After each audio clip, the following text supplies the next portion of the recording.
to seal the set. Game 7. Stunning tennis from de Minaur. Team Australia. It's hard to say exactly where Alex de Minaur fits in. With roots in Uruguay and Spain, he chose to wear Australia's colors, leaving him somewhat caught between cultures. He grew up on the smaller side, without brute strength or heavy firepower, often passed over by top European training centers. For Alex de Minaur, the dream of turning pro looked like it would fade before ever taking shape. Yet nearly 10 years later, the tennis world took notice. Alex had climbed into the elite top 10 rankings. He had notched a win against Djokovic. He became the first of Aussies since Lleyton Hewitt to reach the quarterfinal stage at all 4 Grand Slam tournaments. He landed a global endorsement deal with Tag Heuer and entered a romance the tennis world couldn't stop talking about. So how did a player once seen as too slight build a world-class career and a fortune others now admire? Let's take a closer look at the fascinating rise of Australia's leading tennis star, Alex de Minaur. The child of 2 homelands, Alex de Minaur came into the world on February 17, 1999, in the sunlit city of Sydney, Australia. On that summer day, the brown-haired, wide-eyed newborn already carried the heritage of 2 continents, a Uruguayan father and a Spanish mother. At the time, the de Minaur family lived modestly, far from any glamorous sports circles. His father, Anibal, ran a small restaurant, working long hours in the kitchen to provide. His mother, Esther, had spent time working at a Sydney tennis school, the same place where Alex first glimpsed the sport. Maybe fate stirred on those quiet afternoons when she brought him along to work, leaving him to roll plastic balls while she tidied the courts. But rather than play, Alex sat still studying the players, watching every movement with the curiosity of someone seeing more than just a game. At age 5, his family made a bold decision. They moved to Alicante, Spain, Esther's hometown. They hoped to raise their children closer to relatives and explore better chances in Europe, where tennis was embedded in the lifestyle. Alicante, with its sea breeze and sun-baked clay courts, became his second home, though, for a boy raised in English-speaking Sydney. It was a culture shock, but instead of retreating, Alex leaned in. Within months, he picked up Spanish like a native and began to settle into his new surroundings. It was during this time that he enrolled in the training center led by tennis great Sergi Bruguera. While other kids would break down after a tough loss, Alex took a different route. He'd calmly ask, what went wrong? Why was he better? Where should I position myself, his mother once said. He didn't get upset. He just listened, reflected. Every defeat meant something to him. He remembered them all. Still, his early years weren't without struggle. At 14, the toll of Spanish training wore him down mentally and emotionally. He felt overwhelmed and considered walking away. It was then that he asked to go back to Sydney, not to quit, but to catch his breath. His parents agreed. Over those few months back home, Alex reconnected with his roots, strolling down Coogee Beach, sharing breakfast with his folks at their old cafe, never once picking up a racket. And in that calm, it struck him, without tennis, he felt incomplete. When he returned to Spain, everything was different. No longer just the kid from 2 countries. Alex de Minaur had made a firm decision. He would chase tennis on his own terms and do it wearing Australia's colors. It wasn't the simple path. Growing up in Spain, shaped by Latin ways, trained in a European mold. But Alex stood firm. At heart, I'm Australian. I wear green and gold. I want my country to be proud. He declared at 16, and from that point, his professional journey truly began. From the shadows to Australia's brightest star. In 2015, Alex de Minaur turned pro at just 16 years old. There was no big spotlight, no high rankings in junior circuits. But those who watched him chase every ball with dogged determination said the same thing. He moves like a young Hewitt. And sure enough, Lleyton Hewitt, the former world #1 and Alex's boyhood hero, took notice of the soft-spoken Australian who spoke fluent Spanish. Hewitt stepped in early as a guiding figure, not just in words, but in helping Alex gain a toehold on the ATP Tour, a landscape already filled with giants. Everything changed in 2018. De Minaur turned heads with a runner-up finish at the Sydney International right on home soil, and then again at the Washington Open, where only Alexander Zverev stopped him. His game, full of sharp cuts and endless sprints, earned him comparisons to a human pinball. His relentlessness even caught the ATP's attention and a nickname, the Demon. But the moniker wasn't about a fierce exterior, it captured the fiery drive inside. Alex didn't overpower rivals, he simply outlasted them. He claimed his first ATP title in 2019 at the Atlanta Open without dropping a single set. It wasn't a flashy trophy, but it confirmed that he was no longer a fleeting name. In just 2 years, he'd gone from unseeded to the face of Australia's rising tennis generation. Then in 2020, during the uncertainty of the pandemic, Alex etched his place in history by reaching the US Open quarterfinals, the first Aussie to do so since Hewitt. Though he lost to eventual champion Dominic Thiem, his performance stood out composed, relentless, and fearless in the spotlight. The years 2021-2022 brought quieter struggles, injuries, a COVID-19 infection before the Tokyo Games, and multiple withdrawals stalled his rhythm. It was a subdued stretch, yet also a period where Alex leaned inward. No excuses, no drama. He simply returned to the court and doubled down on discipline. By 2023-2024, he had found his rhythm again. He claimed 2 ATP 500 titles in Acapulco, made quarterfinals at Roland Garros, the US Open, Wimbledon, and qualified for the ATP Finals, a first in his career. The highlight at the United Cup. He stunned Novak Djokovic, a symbolic moment of grit over greatness. Then came 2025, and with it, a milestone that Aussie fans had waited 2 decades for, a homegrown quarterfinalist at the Australian Open, the first since the Hewitt era. Even after a painful collapse at Roland Garros, losing after leading by 2 sets, Alex made headlines for a different reason. We're being pushed to the limit. If the schedule doesn't change, more careers will be shortened. At 26, Alex de Minaur still isn't the most powerful player on court. He's not the tallest, nor the most hyped, but he's the one who leaves top seeds exhausted and rethinking their game. He doesn't win over crowds with flash, he wins with fight. And for Alex, the best chapters are still to come. A taste for timeless things. As of 2020, the top Australian tennis star has built a net worth exceeding $3 million, a figure that tells only part of the tale. While a major chunk of his income comes from battling through ATP tournaments with relentless energy, a large share also comes from big-name sponsorships, including deals with Tag Heuer, Six, Wilson, and Swiss. Yet what sets Alex de Minaur apart isn't just how much he earns, but how meaningfully he spends it.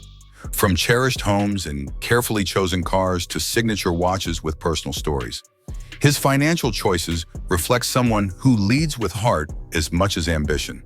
His real estate portfolio reflects not just smart investing, but deep personal ties. Each property he owns is a chapter in his life. Back in Sydney's scenic Coogee Beach, Alex owns a sleek apartment that he calls his true base, nestled along Australia's famous coastline. The apartment offers not just luxury, but peace, something he values after grueling seasons. He's said Coogee makes him feel like a regular guy again, outfitted with wide ocean-facing glass doors and clean, minimalist decor. The space mirrors Alex's quiet elegance, with luxury units in the area fetching AUD $2 to $3 million. Realtors suggest Alex's oceanfront place, enhanced by custom touches, likely exceeds that. It's not just a haven, but a wise hedge as Sydney's housing market stays resilient. His second residence sits in Alicante, Spain, the very place where his journey with tennis began. More than just a vacation home, this Mediterranean retreat symbolizes roots and memory. Alicante's sun-soaked clay courts shaped his game, and its familiar sea breeze still calls him back. His home there, styled traditionally with tiled terraces and sea views, speaks to those childhood years. Current Spanish property figures place high-end homes like his between $500,000 and $1 million. But for Alex, it's more than price, it's returning to where dreams were first born. If his homes are emotional anchors, then his cars tell the story of passion, craftsmanship, and personality. Unlike many tennis stars, think Nadal or Djokovic, who favor flashy Ferraris or McLarens, Alex gravitates to something more nostalgic, vintage mini cars. Pride of his collection, a lovingly restored 1973 Mini, 850 Deluxe. When he found it, the car was in rough shape, nearly unrecognizable.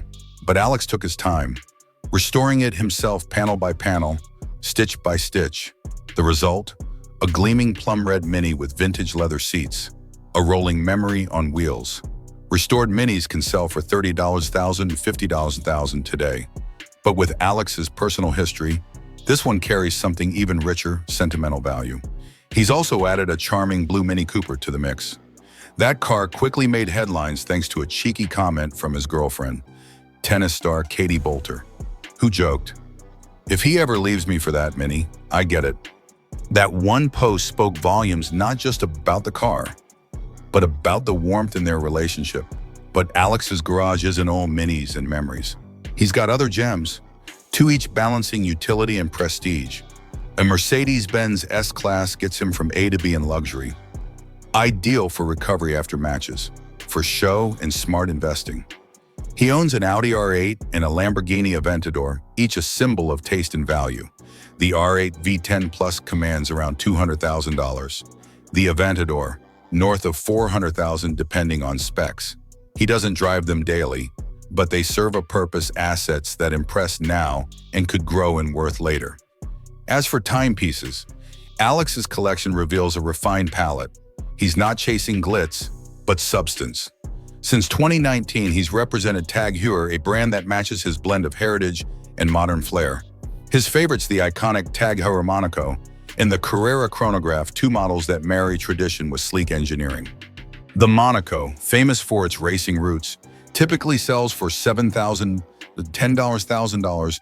The Carrera falls around $5,000, $8,000 depending on configuration.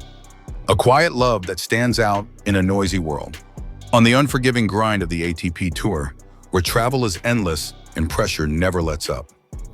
Relationships between tennis players rarely go public too soon, or if they do, they often come off as scripted for the spotlight. But for Alex de Minaur, love never needed to shout. It started as a quiet friendship and grew into what both of them now call an unshakable anchor. That person is Katie Boulter, the elegant British tennis pro. Born in 1996, 3 years older than Alex, and someone who has weathered her own stormy career. They first crossed paths during a European exhibition event, both exiting early. There was no dramatic spark, no rom-com setup, just two tired players sharing a laugh in the locker room and after missing an easy shot. That laugh turned into friendship, into text exchanges after tough losses, and eventually, in 20, a quiet romance. No media buzz, no glossy photo shoots, just a low-key relationship that surfaced a year later on Instagram with a simple caption, "My person." What's most beautiful about this story isn't the romance, it's the rare understanding between two people who live under the same professional spotlight.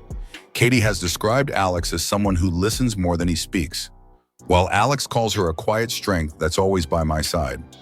In 2023, they played mixed doubles together at Wimbledon, their first shared appearance on a Grand Slam court. They exited in round 2, but as they walked out hand in hand and smiled after every missed shot, fans said they don't need a trophy to prove they're a perfect match. On December 23, 2024, right before Christmas, Alex and Katie got engaged. No red carpets, no extravagant dinners, just a photo taken in Alicante, Spain, where Alex spent his boyhood. The photo showed a classic emerald-cut ring on her hand, with 3 understated words, "We said yes." What makes fans adore this couple even more is how they show up for each other without needing spotlights. Katie once said Alex helped her navigate her lowest point after a tough injury. And Alex, win or lose, always thanks her not for the cameras, but from the heart. In January 2025, during the United Cup, Katie and Team Britain defeated the Australian team led by Alex. In a surprising twist, her win sent him packing. When asked afterward how he felt, Alex just smiled and said, "I lost, but at least I lost to the woman I love." That one quote caught fire online, proof of a love based on mutual respect and steady care. In a sports world crowded with fleeting fame and short-lived flings, their relationship is proof that the deepest love doesn't ask to be noticed. It just shows up every day, lasts through the kiss, and stands quietly when everything else gets loud. And for all that Alex de Minaur has achieved, what he treasures most may just be the person waiting on the other side of the net. A player pushed to his limits. Alex de Minaur has long been known as the model of sportsmanship, no drama, no antics, and always composed, whether walking off with a win or a loss. He's the kind of player who reminds us that tennis still has room for quiet dignity, that rising through the ranks doesn't require noise. But as he climbs closer to the sport's highest levels, that clean-cut image faces more pressure. And like any top athlete, de Minaur isn't immune. His first brush with controversy came after his loss to Novak Djokovic at the 2021 US Open. During the post-match press conference, Alex spoke with an uncharacteristic edge, cool, guarded, and unusually brief when discussing his opponent. Observers suggested he was subtly accusing Djokovic of exaggerating an injury, since the Serbian showed discomfort but still played at peak level. Though Alex never said it outright, his clipped tone fueled online speculation. He didn't clarify the matter later, he simply let his tennis do the talking. Later, during the 2023 Italian Open, he made headlines again, this time for asking the chair umpire to intervene over a disruptive fan. The individual repeatedly shouted during points, breaking Alex's concentration. Security ultimately removed the spectator, but the incident sparked divided opinions. Some called Alex too thin-skinned, while others praised him for standing up for fair play. As before, Alex didn't linger on the episode, he stayed silent and moved forward. Then came Roland Garros 2025, where a much broader conversation began this time, about the ATP itself.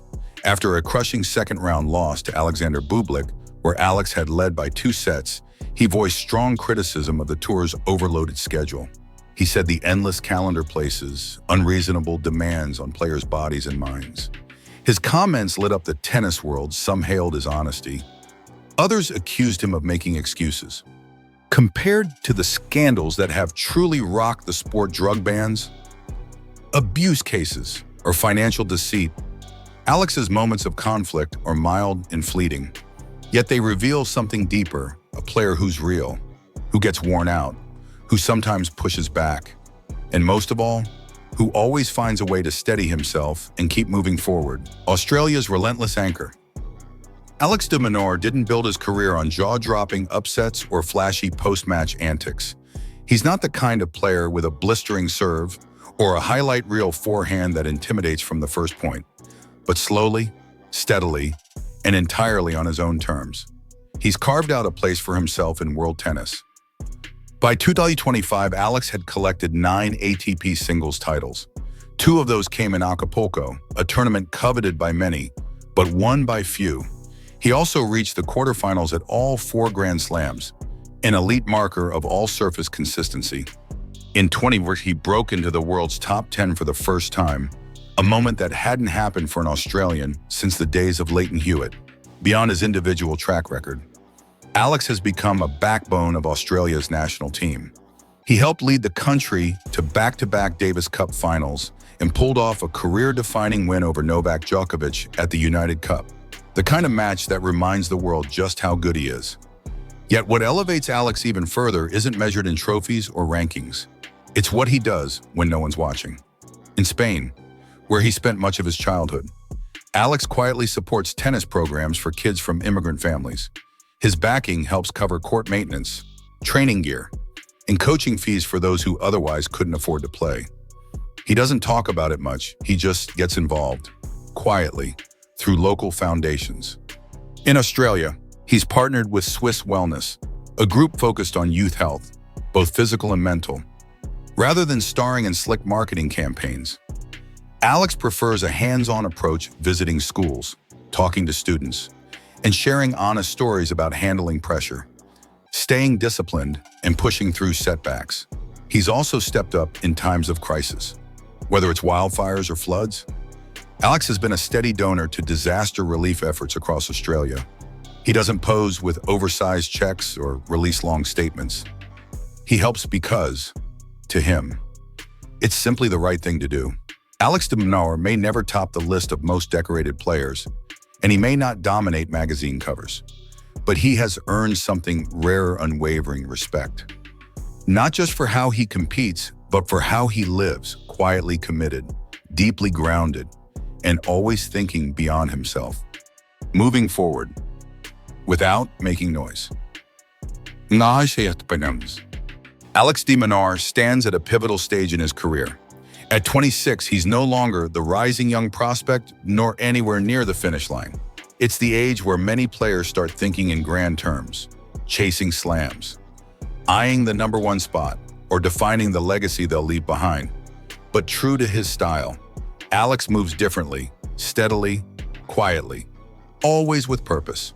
Since cracking the ATP Top 10 in 2024, de Minaur has made it clear he's far more than a counterpuncher or the endless runner some once labeled him. He's sharpened his serve, added bite to his forehand, and most importantly, learned how to step up during high-pressure moments.